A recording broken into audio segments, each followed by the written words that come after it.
It didn't mean anything, she stammered, eyes wide, voice cracking. But the lipstick on my wine glass, and the man she swore was like a brother, told a different story. What she didn't know was that I wasn't just walking away. I was watching, documenting, preparing. Because the man she betrayed wasn't weak. He was patient, and the revenge I planned, it would leave them both unrecognizable. Let's begin. The sky looked strange that day. Bright, cloudless, almost too perfect, as if mocking me. My name is Miles Carter, and until that afternoon, I thought I had everything. A fast-track promotion, a condo I designed myself, and a fiancé who swore I made her feel like the only woman in the world. Her name was Jenna Whitmore, and we were less than 5 months away from our wedding at St. Lucia. The morning had been a whirlwind. I closed a multi-year logistics deal with one of our top-tier clients, and my boss handed me a check so generous, it felt like I could float. First thing I thought of was Jenna. She'd been stressed about the planning, flowers, dress fittings, guest lists, and I figured we both deserved a break. A surprise cabin weekend up in Arrowhead. No emails, no phone calls, just us and the firelight. I left the office early, called her twice, no answer. I assumed she was at her yoga class, or maybe grabbing coffee with her cousin. She often did both without warning. That never bothered me. What did bother me, what cracked open the door to a different reality, was a moment I pulled into our driveway and saw Noah Ramsey's truck. At first, I blinked. It didn't register. Noah, my best man, my best friend since college, the man who gave a toast at our engagement dinner, saying, "Miles is the kind of guy you hope your sister marries." Why was his truck parked down the block like he didn't want it noticed? Still, I wasn't suspicious. Not yet. I was hopeful. Naive, maybe. But I was raised to trust people. I believed in loyalty. I stepped inside quietly. The scent of vanilla candles still lingered from the night before. No voices. No movement. Just that uneasy, suffocating quiet that doesn't belong in a home. Jenna. I called. Nothing. I set the wine bottle down on the counter, and that's when I saw it. 2 half-drunk glasses of red wine. But I bought white. My stomach dropped. I moved slowly past the living room, through the hallway, then toward the back patio. There, through the slightly open sliding door, I saw them. They weren't kissing. They weren't touching. But their bodies told the story. She was laughing in a way I hadn't heard in months. Her knees were drawn up on the lounge chair, close to his, her fingers lightly tapping his thigh like it was nothing. And Noah, he leaned toward her with that same smirk he used on every girl in college. That arrogant confidence I used to find charming. They didn't see me. I watched for 30 seconds. Maybe longer. I wasn't angry. Not yet. I was studying them. Memorizing everything. The tilt of her head. The way he looked at her. The fact that she wore my college hoodie while giggling with someone who wasn't me. I didn't barge out. I didn't yell. I stepped back, walked around to the front of the house, and sat at the dining table. Then I waited. 10 minutes later, the front door opened. Noah's voice cut through the silence first. "Hey, I was just heading out." He stopped cold when he saw me. Jenna followed behind him, eyes wide. Her face paled. "Miles," she said too quickly. "I didn't know you were coming back this early." "You didn't answer your phone," I said, calm as ever. Thought something might have happened. Noah stood frozen, keys in his hand. "I should go." "You should," I replied. He left without looking back. Jenna hovered near the wall, like she didn't know where to place herself. Her arms crossed, fingers fidgeting with her bracelet. I stared at her. "Talk," I said. She hesitated. "It's not what it looked like." I raised an eyebrow. "Then what was it?" "A mistake," she whispered. "One time. It only happened once." I let that sit. She bit her lip. "It was a stupid, lonely night. You were away for work, and I was feeling invisible. He just showed up." "Here?" I asked. "In our house." She nodded. "How long ago?" Her voice cracked. 2 months. I leaned back, expression unreadable. "How long did it last?" She blinked. "It was just that one time." I didn't speak. Her voice dropped to a whimper. "Okay, a few times." But it didn't mean anything.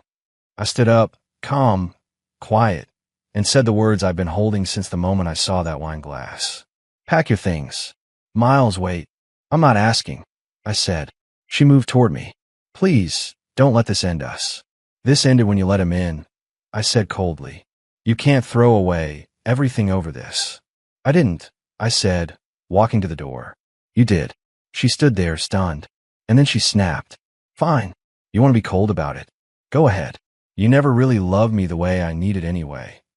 I paused with my hand on the door. Then I turned, looked her dead in the eyes, and said, I did love you, but I love myself more. She didn't respond. She just stood there, face wet, mouth open, as I opened the door wide and pointed toward the stairs. You've got 20 minutes. She tried slamming doors upstairs, like it would hurt me. It didn't. I stood still, letting the air fill the space she used to consume. When she left, dragging a suitcase she once packed for our honeymoon, I didn't stop her. I didn't need to, because that was just the beginning. The first thing I did after Jenna left was open the hall closet. Buried beneath a stack of winter coats was a black shoebox I hadn't touched in years. Inside it, our engagement paperwork, homeownership documents, insurance copies, and something I never thought I'd use, an old flash drive that once held our vacation videos. Now it would hold something else. I was never a jealous man. I didn't check phones, didn't stalk Instagram followers or question who she texted.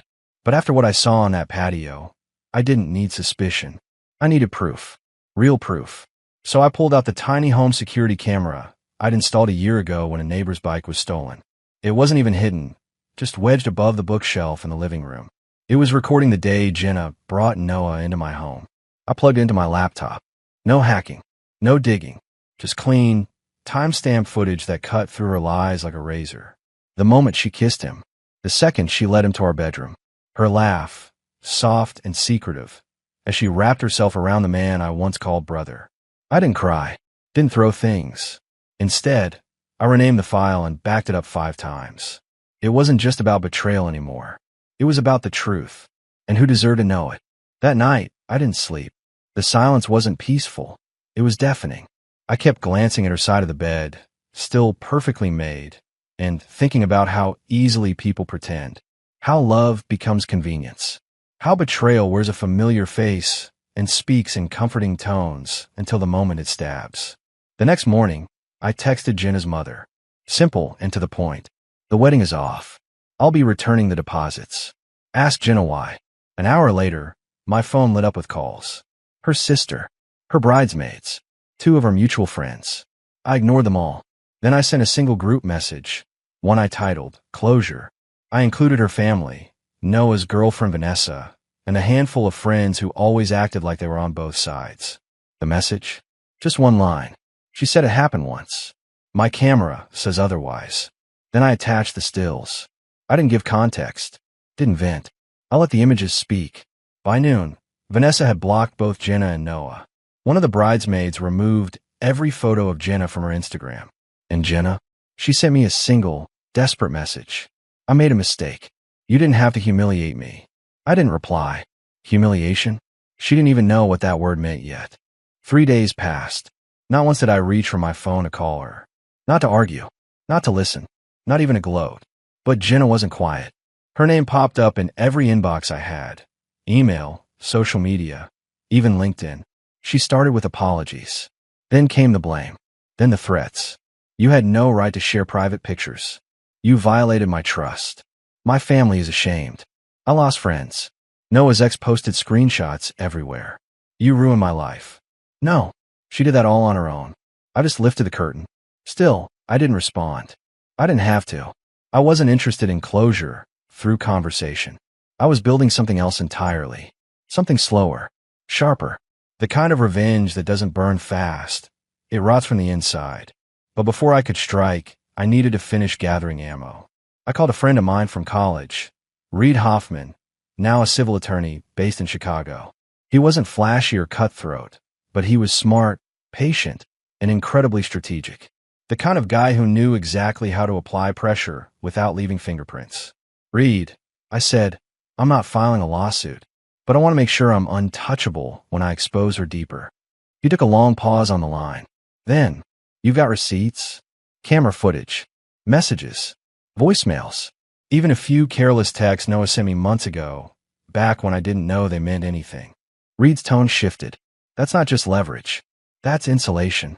He walked me through a series of steps, cataloging everything, timestamping evidence, saving backups in secure cloud locations. He reminded me of something I hadn't considered, Jenna and I had joint accounts for the wedding, including deposits, registries, and a shared gift fund. If she came after me for anything, money, furniture, even emotional damages, he'd be ready. But I wasn't just preparing for defense. I was drawing a map for attack. The first real move came 5 days later. Jenna had launched a private GoFundMe under a different name, starting over after heartbreak, where she painted herself as the victim, claimed she was kicked out unfairly, claimed she was emotionally controlled, monitored, and manipulated, that I used her past against her and ruined her fresh start. People were donating. Strangers. Worse, some old acquaintances of ours. The lies weren't just selfish. They were calculated. And so was my next step. I made a small anonymous donation, $5.00, just enough to leave a comment. You forgot to mention the camera in the living room. Here's the truth you left out. Then I dropped a secure Dropbox link, filled with labeled screenshots, text logs, and timeline breakdowns. Not vulgar, not graphic, just organized, undeniable truth. Within 2 hours, the entire fundraiser was gone, vanished. And Jenna? Silent for the first time, but the dominoes were still falling. They say revenge is a dish best served cold, but they never talk about the silence that comes before the first crack. The way betrayal lingers not just in the heart, but in every corner of your home, every photo on the wall, every mug in the cupboard that you once picked out together. The day after Jenna's fundraiser vanished, my inbox lit up with something new. A message from someone I hadn't spoken to in years. Kayla Simmons, an old classmate from business school who now worked in HR at the architecture firm, where Noah had just started his new job. Her message was short, professional, but laced with something sharp. I assume you didn't mean for this to end up in my inbox. But it did. And let's just say, the timing was interesting. I hadn't sent her the Dropbox link, but someone did. Maybe Vanessa. Maybe someone else from the group chat who got tired of being lied to. Either way, it didn't matter. The spark had caught, and what followed was fire. 2 days later, Noah was placed on leave, pending internal review. The firm had a strict ethics clause about personal conduct tied to employee reputation. He hadn't technically violated company policy, but when you represent multi-million-dollar clients and your name's attached to betrayal headlines and viral screenshots, you're a liability. By Friday, he was gone. Just like that. I didn't gloat. Didn't even smile. Because revenge isn't about celebration. It's about restoration. It's about making things right by making the truth impossible to ignore. But I wasn't done yet. Jenna, meanwhile, had slithered into the margins. I didn't see her around our building. Didn't hear from her directly. But whispers floated back to me. She was crashing at her cousin's place in the suburbs. Her parents were keeping their distance. Mutual friends were vanishing from her life like fog in the morning sun. I didn't push them. I didn't ask anyone to choose sides. The truth did that on its own. Still, I had one last thing to finish, clearing my space of her completely. I boxed everything. The pictures, her books, her clothes, her jewelry, even the candles she insisted made our apartment feel like a home. All of it. I rented a storage unit and delivered the boxes there. Then I sent her one final message. Unit 308. Key is taped to the inside of your old nightstand drawer. Everything you left behind is yours. You have 7 days. She never replied. Instead, 3 nights later, while I was grabbing a sandwich from a diner near my office, I saw her, standing outside, alone, staring through the window, like she couldn't decide whether to come in or run. She looked small, not just physically, emotionally.